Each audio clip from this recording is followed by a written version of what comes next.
from the Penn Libraries.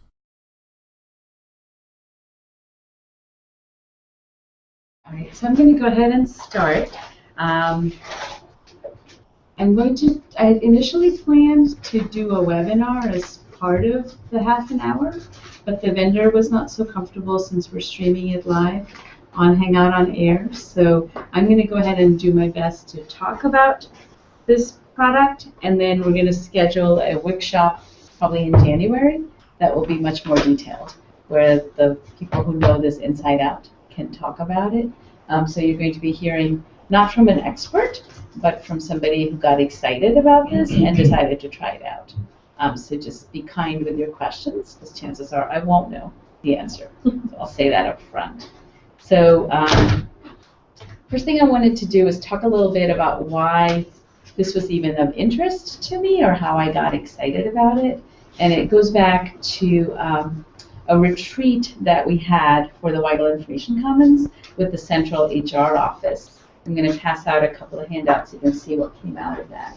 So what happened is we had someone from HR who took us out, and we spent a whole day talking about how to improve what we do at Weigle Information Commons.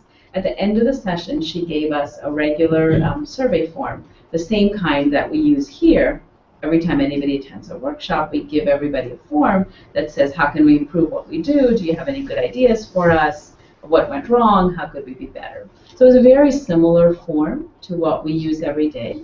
And what I realized is what I got back from HR was so much more powerful than what we are doing with our handwritten forms. And that's what made me realize that I wanted to try this product out. So what HR does is they've been using this software program for some time now. It's called Remark Office. After somebody completes a training with HR, they scan all the handwritten surveys for everybody who attended that session. And what the software does is it kind of analyzes the handwritten comments, and it produces a report that gives you the question at the top and everybody's answer to that one question all in a row. So rather than looking through 20 feedback forms to say, what did everybody think we should do better? You have, what should we do better? And 20 answers that are in the handwritten format all in a row so you can read them. So I'm going to pass out, just so you can see what this looks like at the end of the day. This is what results, if you want to take a look and pass them down. So you'll see when you look at the forms, at the top of it is the question that was asked the participants, and underneath are all the answers that people gave. So kind of in very quickly, you can look through the answers. And this is also a PDF, so it was much more functional for us rather than working through lots of pieces of paper. So after I got this back from HR, I thought this is a useful tool for us to consider for our surveys. So every year we have about 2,000 people who take our workshops. Not everybody fills out a survey, but we end up with several hundred, maybe several thousand pieces of paper that kind of all sit around. And we're not actually able to use them to be a more nimble organization because it takes us such a long time to find them and look through them. By the time we do that, we're not actually in a place where we can act quickly on it. So what I liked about the software program is the ability to work with data fairly quickly that comes to you in a handwritten format. So that was my logic behind going through it. So basically, at this point, we are going to purchase one copy and have it available on the SheetFed scanner, which is over there along the Windows side. And the nice thing about the SheetFed scanner is it does double-sided scanning of forms and can handle up to 50 pages at a time. The license that Remark has given us is available for as many people to use as we like. So it's going to be open to all of campus, which is why I thought it might be worth talking about it on Gadget Day. What I have, though, is a 30-day trial while we are getting things set up.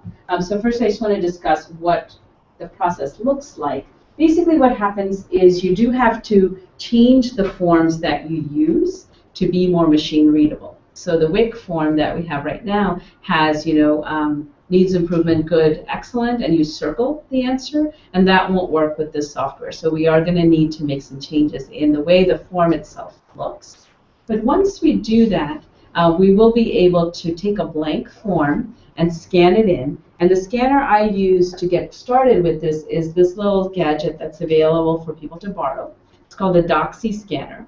One thing that's nice about the Doxy scanner is it doesn't require a computer. So you can take it with you to an attic, scan lots of pieces of paper, the scans stay on the scanner, and then when you bring it back, you connect it to a laptop using a regular USB cable. And all of the scans are basically in a PDF format or JPEG format on the device. And it looks just like a hard drive. So it works really easily in terms of working with the data.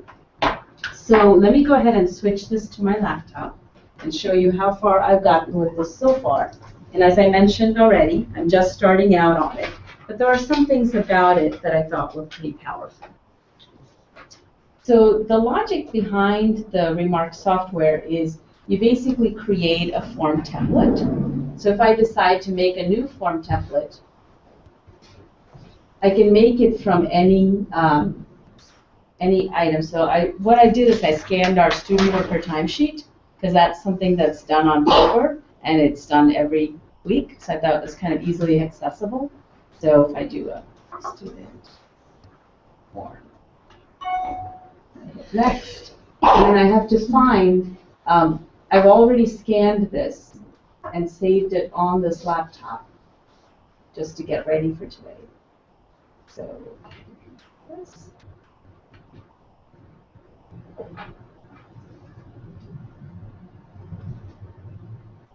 Yep, that was it.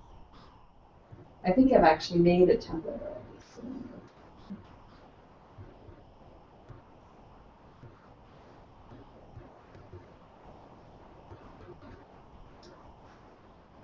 Anu, what is OMR? So basically, after you scan a blank form in, you can define fields. So in this case, this particular form is an Excel spreadsheet.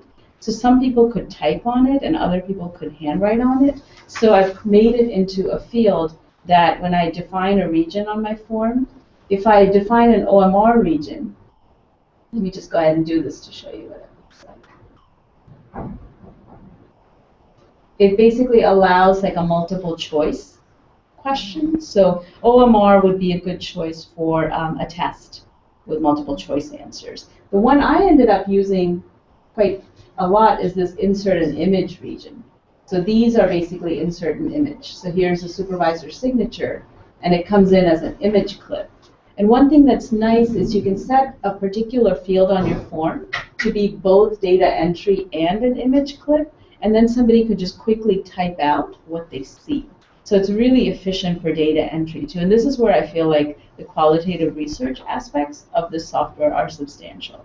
So let's say you did a survey and people wrote quite a lot. You could scan it in, and then on the computer, you can quickly recognize and type out the pieces. So let me show you an example of how this looks once it's kind of in place. I'm just going to open up a tutorial. So the software comes with a set of tutorials. The first one I'm going to show you is this one.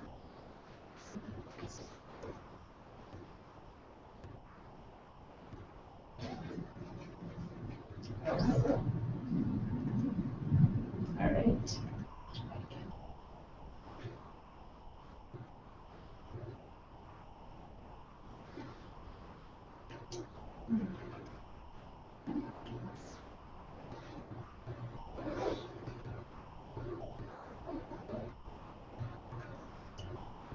So this is how the form could look after you bring the data in it. And then you have a data wizard that then lets you pull the data in to match that form. And anything that's handwritten shows up right next to in a spreadsheet format. So this is the second form. So this is an example of a form that has a text down here that you can then pull in and edit. So give me 1 second. Let me find the data itself.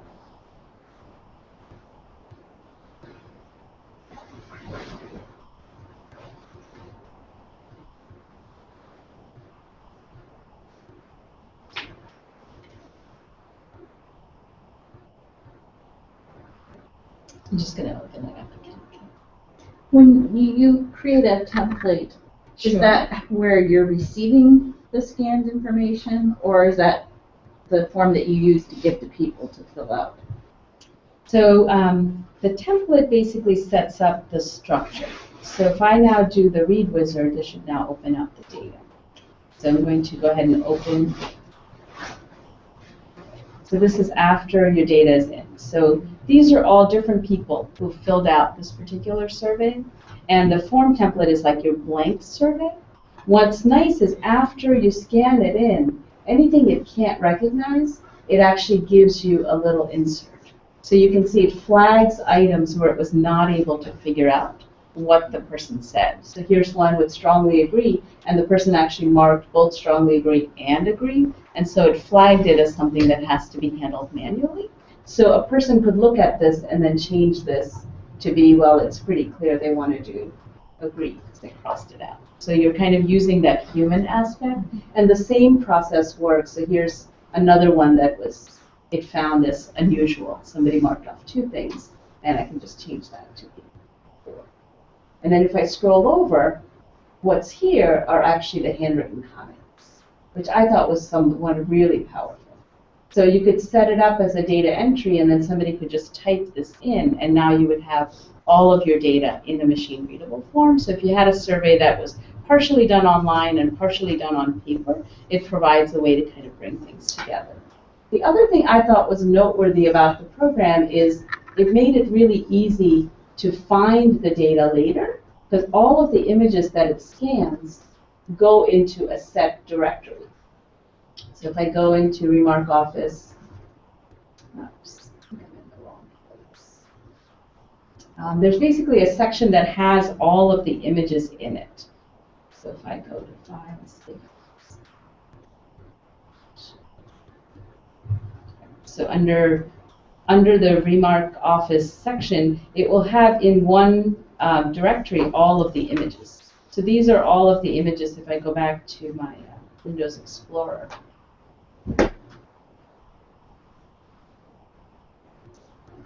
all the images scanned show up in one nice set. So then I could use them in many different ways. So I can kind of get to just the scanned answers for a particular question, or I can get to everything for a particular survey.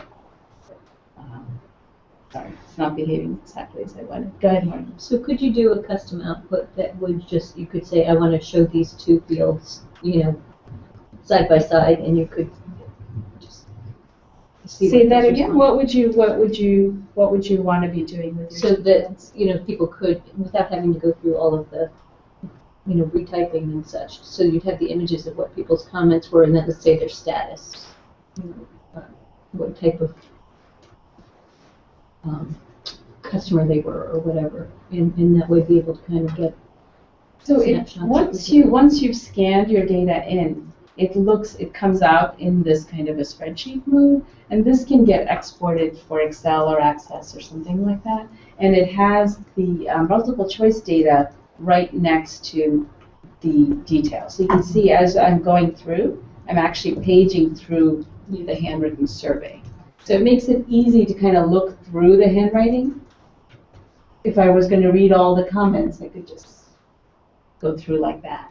And if I find a comment that I'm interested in, then I can scroll back and see exactly what my service was for that person. So it provides like a database way to work with the surveys, which is the part I thought had some potential. If I go back to the main, let me go back and open up the student worker timesheet.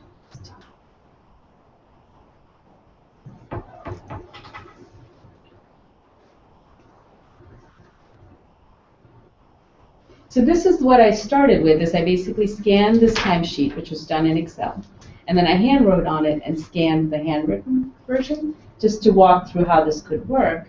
And it shows you next to each one, it allows you to enter data in as you choose. So if I make something to be both a data entry and an image clip, it would bring in the person's handwritten number of hours, but next to it I could type in the number of hours. So that way I could get something that I could do calculations on, even though the raw material that came into me was a handwritten item.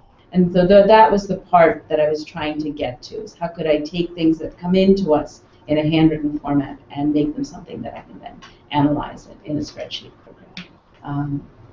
If I go back to the template, let me go ahead and open the student timesheet template.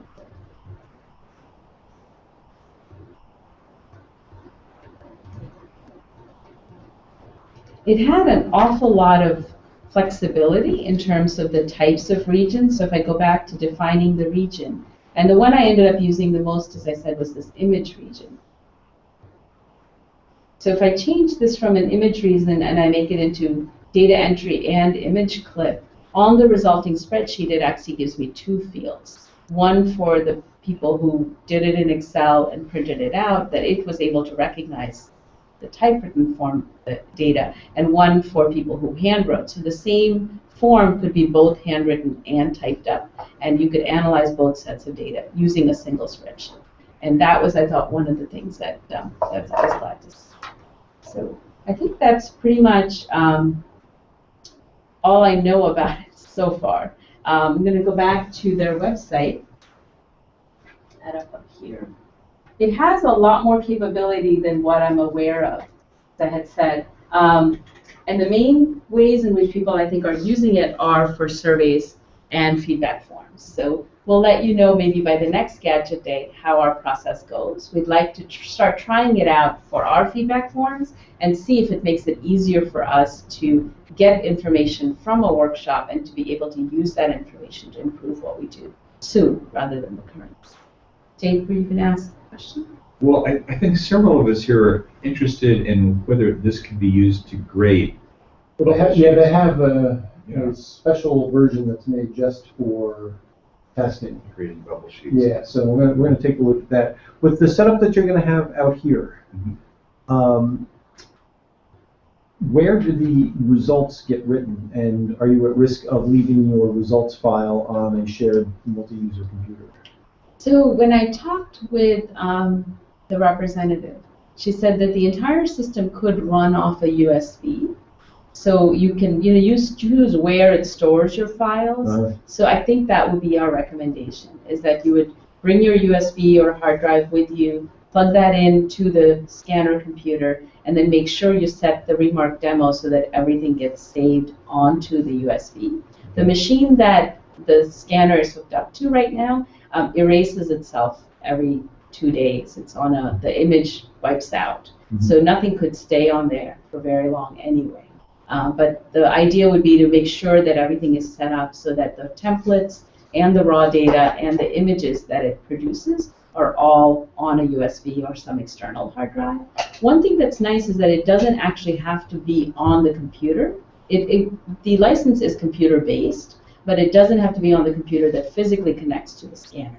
Because it might be more efficient to have one person do scanning, and then you get images for 200 surveys, and then you do the analysis sitting down in an office somewhere else. And I think that's the advantage. Because you can read it directly from the scanner or from the PDF, you could delink the scanning and the analysis. Okay, so are you going to have the software on a publicly accessible computer but that's not directly connected to the scanner? Now, those are the things that we have to sort out. Okay. The plan is to have it on a publicly accessible computer. The unknown part is whether it will be on the one next to the scanner or not. The one next to the scanner is a stand-up machine, so it might not be the best choice. Yeah, but you would need to be using the software when you're making your templates and doing your prep work, and that's not really like stand up at the scanner type work. Yeah, and the software itself is where you end up doing a good bit of work, because that's also where you're looking through the images to fix anything that didn't get scanned properly. So I feel like it makes more sense to disconnect the scanning station and the Remark station. But I like the idea that the Remark Office, you could have as many people as you wanted use it on that computer for a variety of purposes. And that was one of the reasons I decided it was worth it. What does that mean, as many people? I mean, so it's still one person at a time, right? It's one person at a time. But anyone on the campus could come here to do that. Licenses by number of users. They have different license models. They have like the one license that anybody can use, and then they do have like multi-user licenses, like so like only 3 people could sign into it. I think they have a couple of different license models, but this is the one that's best for public. environmentally. Yeah, I mean, Try out Elizabeth just asked Yeah. it, you know, so if it turns out that this is valuable and many people like Maybe it, other types. then it would be worth getting more Or other licenses. people who get used to learn what matters now. It's being used in a few places around campus, but not extensively. I think it depends on how much people are doing with handwritten surveys. And over time, I feel like people are moving to web surveys. But for us, with the workshops, the handwritten surveys have an important purpose because it is very different if you give feedback immediately after a workshop and you just handwrite it and move on. If you get asked, you know, the day after, you've really forgotten what you might have had to add to in terms of suggestions. So thank you for putting through that. I think it was not exactly where I would like it to be, but hopefully in the next couple of months we'll get to know the software well and we'll get a chance to make a variety of form templates and see how that part works. Can I ask you about the Doxy server? Do we just have one of those? We have one, yeah, and it's borrowable. Uh-huh. So you can borrow it for 3 days at a time. I think we only have one, is that right, David? We might have two, actually. Okay. How much do they cost? You know? I think they were about 300, if I remember right. We've had them for quite a long time. And They've gone down. they may have gone down in price, that's right. 119. No, there we go, $119. We have a bunch of other scanners too. Great, so I'm going to go ahead and disconnect. David, do you want to go ahead and come on?